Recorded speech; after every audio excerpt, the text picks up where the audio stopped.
Dans cette séquence, nous allons faire la troisième probabilité. Donc faites une pause sur la vidéo, inspirez-vous des deux précédentes et venez voir si vous avez juste. Donc si on interprète l'air qui est grisé, ici, on s'aperçoit que pour les valeurs de x, nous sommes entre deux valeurs.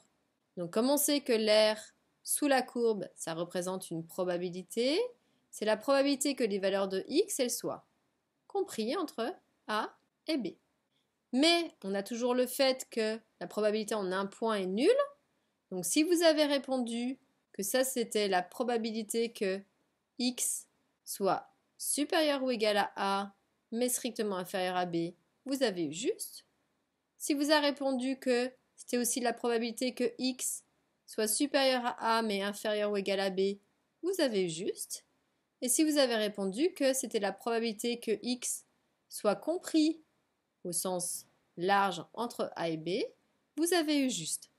Donc ici, 4 manières de décrire cette dernière probabilité, c'est-à-dire cette partie ici. Maintenant, comment allons-nous calculer cette probabilité en fonction de notre probabilité de référence qui est, je vous rappelle, celle-ci, c'est-à-dire avec un symbole inférieur.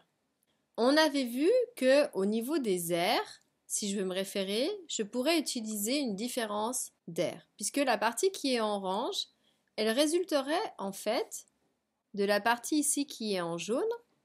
Or, cette partie qui est en jaune, ce serait la probabilité que x soit inférieur ou égal à b.